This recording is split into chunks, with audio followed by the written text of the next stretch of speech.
O ano de 2013 no futebol foi repleto de fatos e acontecimentos inéditos que para sempre serão lembrados. Teve craque deixando o futebol brasileiro, outro craque estreando profissionalmente, time ganhando título inédito, dentre outros acontecimentos. E nesse vídeo vamos relembrar o que de mais destacado e importante aconteceu há exatamente 10 anos atrás no futebol mundial.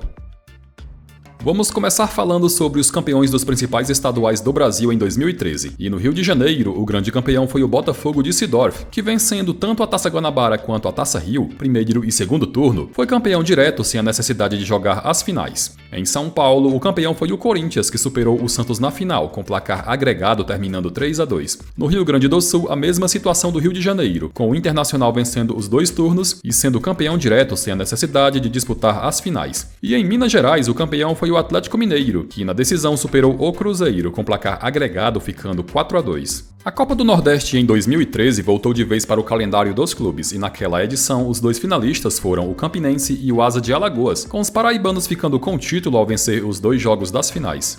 Os times brasileiros que jogaram a Copa Libertadores de 2013 foram Atlético Mineiro, São Paulo, Corinthians, Palmeiras, Grêmio e Fluminense. E dentre esses, o grande campeão foi o Atlético Mineiro, que fazendo uma campanha cheia de viradas e superações, bateu na final por pênaltis o Olímpia do Paraguai. Nessa mesma Libertadores, na fase oitavas de final, o Corinthians duelou contra o Boca Juniors e após perder por 1-0 na Argentina, na partida de volta foi com tudo em busca da classificação, mas esbarrou em Carlos Amarilha, que definitivamente operou sem anestesia o timão, com vários erros de arbitragem e outras polêmicas mais.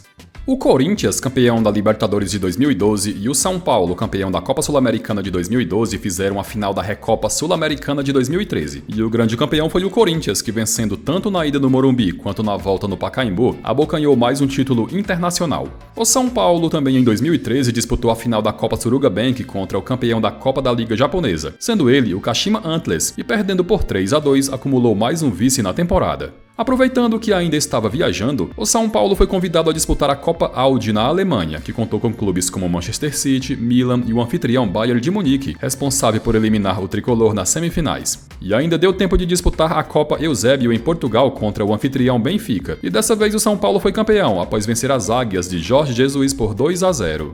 2013 foi a última temporada de Neymar no futebol brasileiro. Aliás, para falar a verdade, ele só jogou o primeiro semestre pelo Santos, já que tinha que se apresentar ao Barcelona no segundo semestre. Seu último jogo com a camisa do Peixe foi na primeira rodada do Campeonato Brasileiro contra o Flamengo, com o palco sendo o Mané Garrincha. O resultado terminou 0-0 e Neymar esteve em campo os 90 minutos. No segundo tempo, um jogador que hoje é muito badalado e que é ídolo da maior torcida do Brasil, estreou profissionalmente, sendo ele Gabigol, que com apenas 16 anos fez sua estreia entrando no lugar de Henrique Dourado. Pela negociação de Neymar, ficou acertado que o Santos disputaria o troféu Juan Gamper contra o Barcelona no Camp Nou, mas teria sido melhor que esse amistoso não tivesse acontecido, já que o resultado foi um humilhante 8-0 para o Barcelona. Como o Brasil seria o país sede da Copa do Mundo de 2014, a Copa das Confederações de 2013 também foi realizada em nosso país, e a estreia da Canarinho foi no Grupo A, o mesmo de Itália, México e Japão. O Brasil foi líder com 100% de aproveitamento, e Neymar, em ótima fase, balançou as redes nos 3 jogos contra esses adversários. Nas semifinais, o duelo foi contra o Uruguai, e o Brasil despachou a Celeste após vencer por 2-1. E na grande final, a Espanha, que era uma das seleções mais fortes do mundo naquela época, e dando show, o Brasil venceu por 3-0 com autoridade, em gols de Fred 2 vezes e Neymar. Esse título deixou todos os brasileiros confiantes para a Copa do Mundo, mas o futuro reservava algo bastante sombrio e decepcionante. Outra coisa envolvendo a seleção brasileira chamou a atenção em 2013, que foi a recusa de Diego Costa à convocação de Felipão, com ele em ótima fase no Atlético de Madrid, declarando que iria defender a seleção da Espanha. No futebol europeu, os dois finalistas da Champions League foram os alemães Bayern de Munique e Borussia Dortmund, que nas semifinais despacharam de forma humilhante os espanhóis Barcelona e Real Madrid. O grande campeão foi o Bayern, que derrotou o Dortmund por 2-1 com o gol do título marcado por Arjen Robben, saindo nos minutos finais. Atual campeão na época, o Chelsea fez campanha ruim na Champions de 2013 e acabou eliminado na fase de grupos em terceiro lugar, o que de consolo lhe garantiu presença nos 16avos de final da Liga Europa. O clube, duelando contra adversários teoricamente fáceis, conseguiu chegar na final, tendo como adversário o Benfica de Jorge Jesus. Vencendo por 2-1, o gol do título saiu nos acréscimos do segundo tempo, com o sérvio Ivanovic sendo responsável.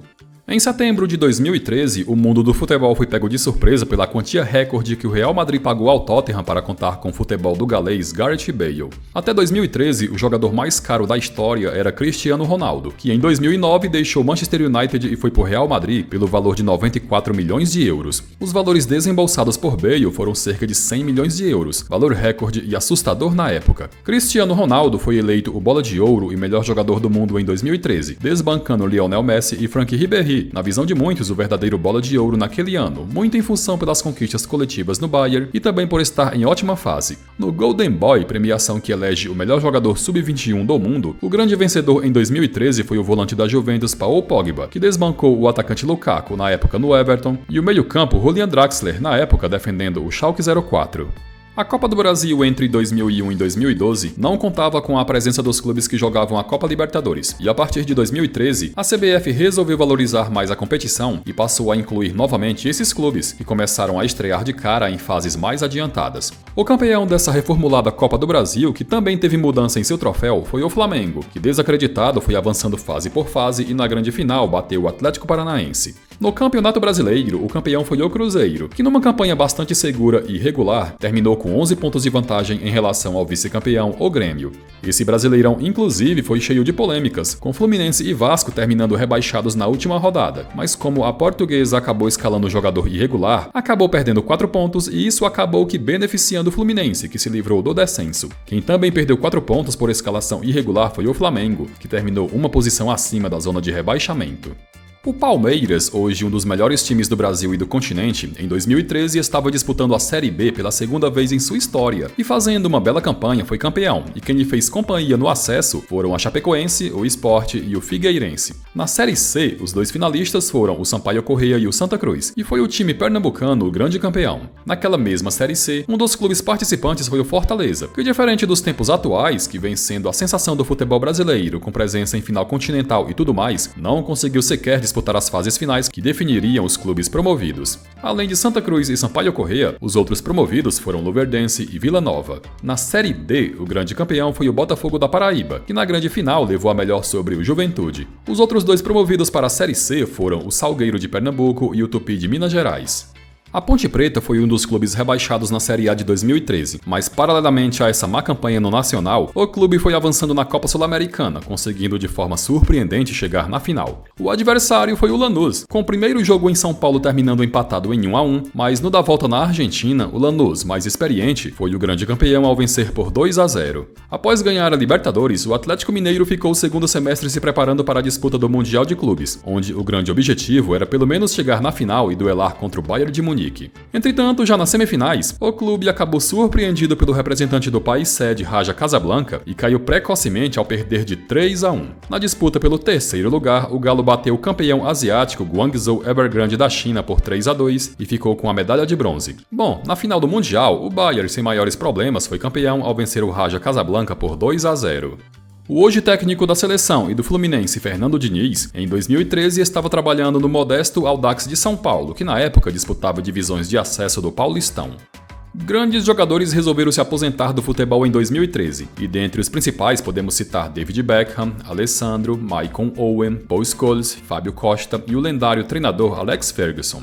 Algumas lendas do futebol acabaram deixando esse mundo em 2013, muitos deles que fizeram parte do primeiro título mundial do Brasil em 1958, como Djalma Santos, Newton de Sordi, Gilmar dos Santos e Newton Santos. O uruguaio Pedro Rocha, que se tornou ídolo do São Paulo, também deixou esse mundo em 2013. Não resta dúvidas que 2013 foi um ano cheio de acontecimentos marcantes e históricos não só no futebol brasileiro, mas também mundial. E se você acha que alguma lembrança ficou faltando no vídeo, não deixe de comentar.